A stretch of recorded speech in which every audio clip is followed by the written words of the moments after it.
Hey guys, welcome to a new episode of my video series. Today I am 9 weeks out of the Arnold Classic Australia, my pro debut, and I'm training some legs. So I always start my leg workouts with hamstrings, just because in the past and over all the years, I always kind of treated hamstrings not very seriously and just did a few sets at the end of my quad session. So I am definitely playing catch up. They are getting better, but I've had to do this now starting with hamstrings, and I do hamstrings as well by themselves during the week. I've had to do this for probably the last 5 to 6 years just to be able to really start to bring my hamstrings back up to speed with and balance them out with my quads. So first exercise, I really like to start with a seated leg curl. I usually always do this before I get into lying leg curl. So with my reps for legs, it does change. There are some days where I would just do my traditional 10 to 12 reps, and then there's other days where I will go anywhere as high as 20, 25 reps, somewhere around there. And I don't plan those workouts, which ones are going to be the higher reps. It usually depends on how I'm feeling when I start my workout. But for the most part, it's usually between, let's say 10 and 15 reps would be, pretty much every leg workout.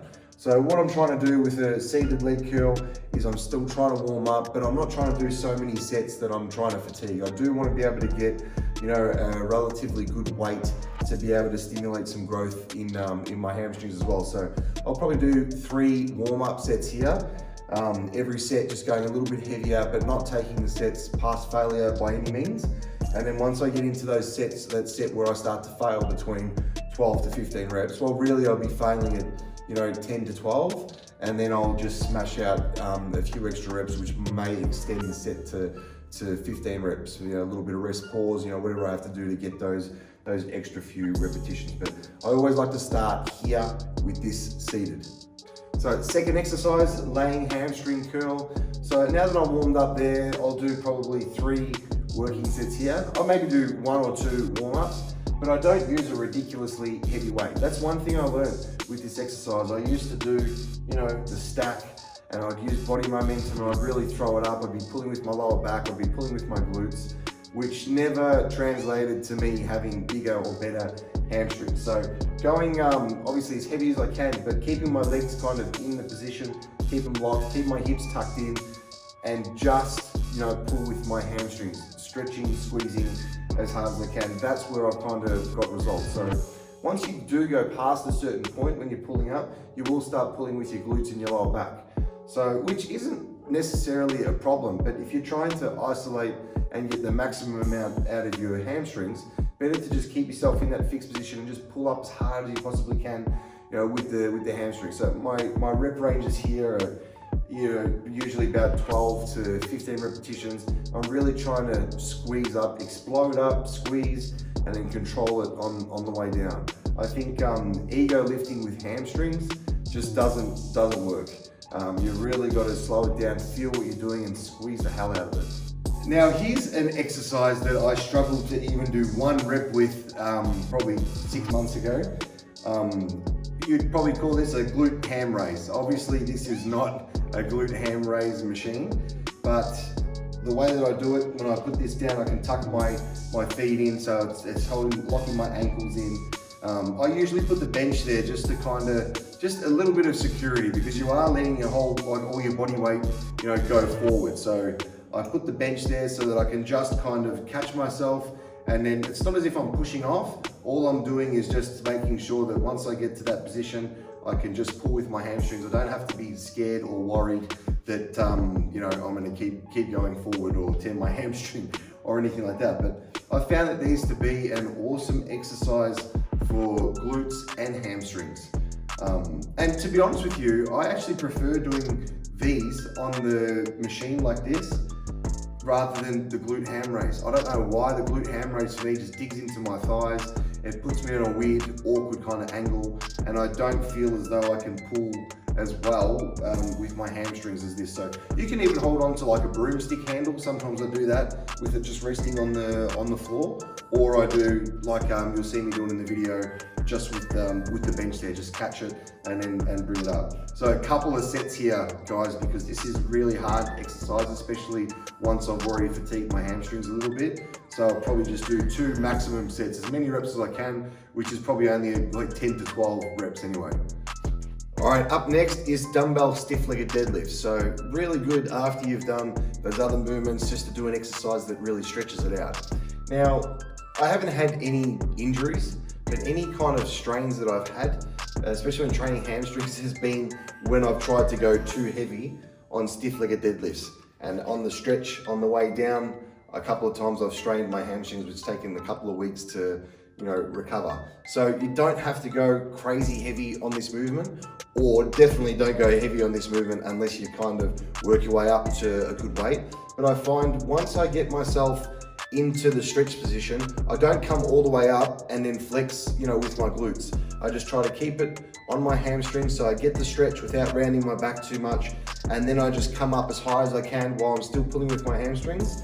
And you'll know because your glutes won't be, activated and they won't be tensed. So you should be able to just get the stretch and just come up. So it's not a very long movement pattern if you're just keeping it on your hamstrings. Of course, you can do the variation where you just stretch and then come all the way up and lock out, where you squeeze your glutes, squeeze your hamstrings. But I am trying to, my glutes are more powerful than my hamstrings. So I'm literally just trying to get the stretch and just keep it on the hamstring. So I'll do the weight here. Maximum weight I'll probably go up to is probably 30 kilo dumbbells on this exercise. But if I'm doing it that way in a strict form, I haven't felt the need to go a whole lot heavier. And maybe my hamstrings just aren't that strong yet, because I've seen some people do, like 60 kilo dumbbells when they do stiff-legged deadlifts. I've seen some girls lift more than me, but I find that my hamstrings fatigue, quite quick. So I'm still trying to get that strength in my hamstrings, which I'm slowly building up the weights as I'm progressing, but I'm just not making these massive jumps and then my form sacrifice, and then I sacrifice form, and then I get injured. And my final exercise for hamstrings, pretty much going back into another stretching type movement. So doing like a good morning on the hack squat with my shoulders, I'm reverse facing into it. So instead of my back against the pad, reverse. Now again, I'm not trying to come up on the top of every single rep and squeeze my glutes. I'm still trying to keep this in the hamstrings. Yes, because you have to kick your butt out, you will feel it a stretch in your glutes, but I'm not trying to come up and flex and squeeze my glutes every set. So I'm still trying to just get that stretch, feel it in my hamstrings as much as I can without feeling in my lower back, and then just coming up as high as I can while keeping it on the hamstrings. Pretty basic. Again, I'll just put a weight on where I can probably get maybe 10 to 12 reps and maybe 3 sets here, max. Okay, so moving on to quads now, and I always start with leg extensions. You guys probably already do that. It's a great way to warm up your quads, good way to warm up your knees, and just get ready and prepare for the workout, because you're most likely going to be doing a heavy leg press next, or go into a barbell squat. When I have started on those movements, I just haven't felt like my body is ready to, I don't know, if I don't have the pump in there, if I don't start with leg extension. The other thing that I do with this, I stretch in between sets. I don't really stretch in all of my workouts all that much, but I find with quads, especially if you're going to do a squat or a leg press, I need to get the mobility and just open things up. So I'll stretch my hip flexors in between sets. I'll stretch my quads, stretch my calves.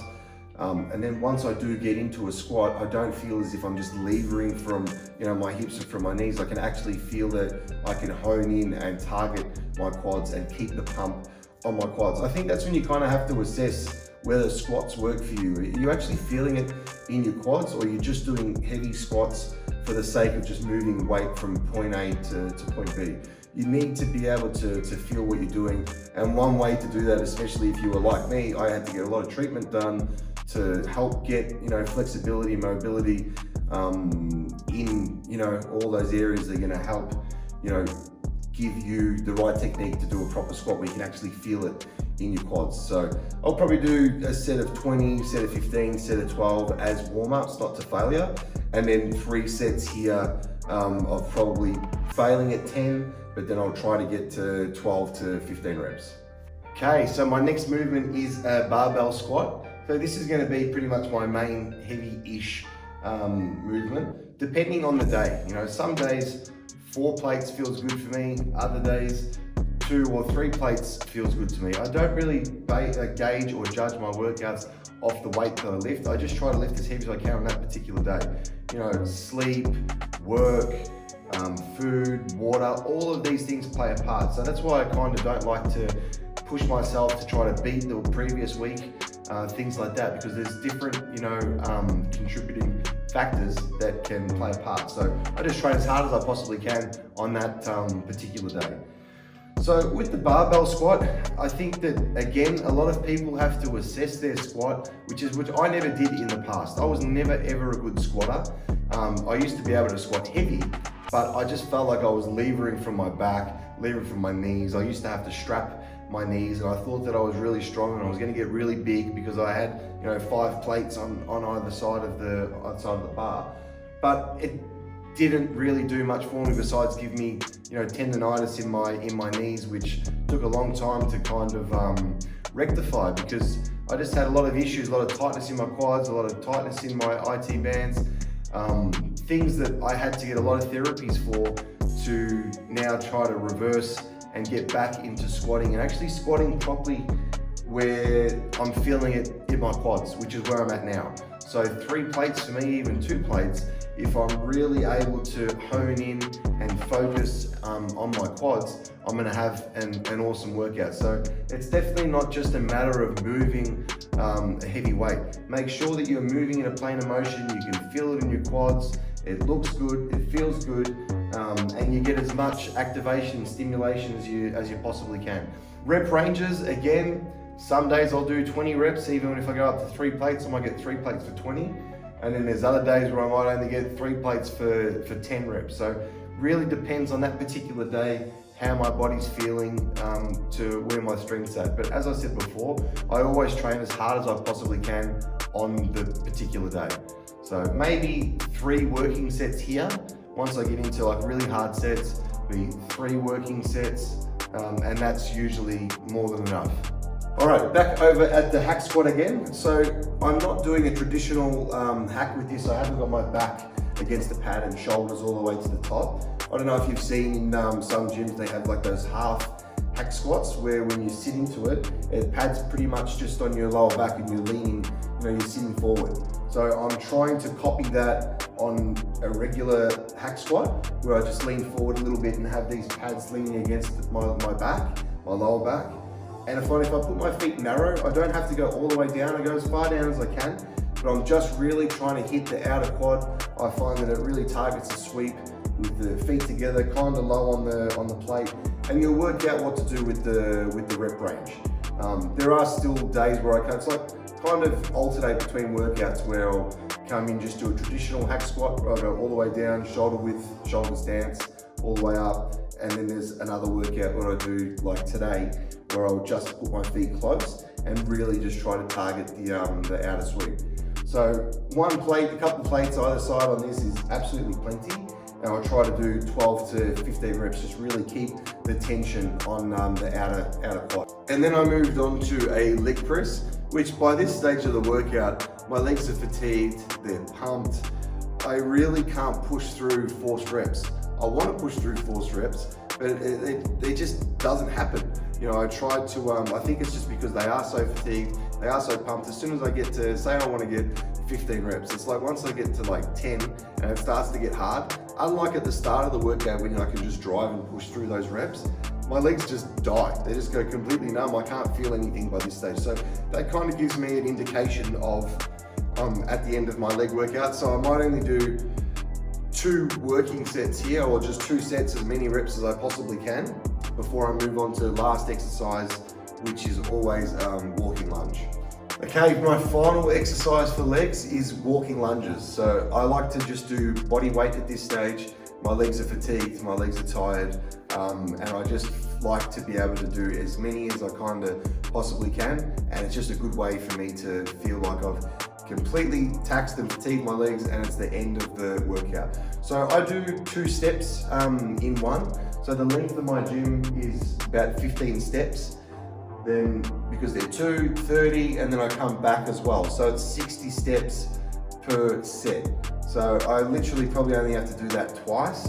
And you know, my legs they're already dead before I even did this. So this is just a way of just really making sure that I'm absolutely fried at the end of my leg workout, which it's always good sometimes to feel that you've really accomplished something.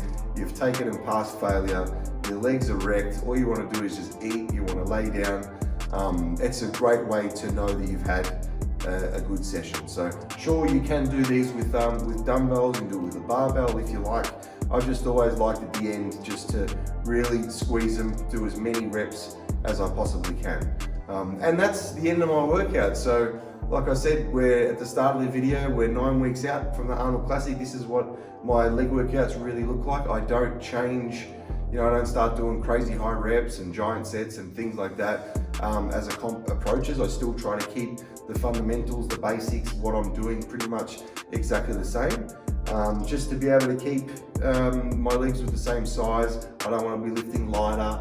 I want to be able to just keep doing what I've been doing in the off season all the way up until the show. So got plenty more content coming for you guys, and just really happy as well with all the support that I'm getting from everybody leading up to the show, and all the Massive Joe's fans and followers. To stay up to date, don't forget to hit the subscribe button on the Massive Joe's YouTube screen. You can see it, it's up there. Hit the subscribe button, stay up to date with everything that we're all doing, and I'll see you all in the next video.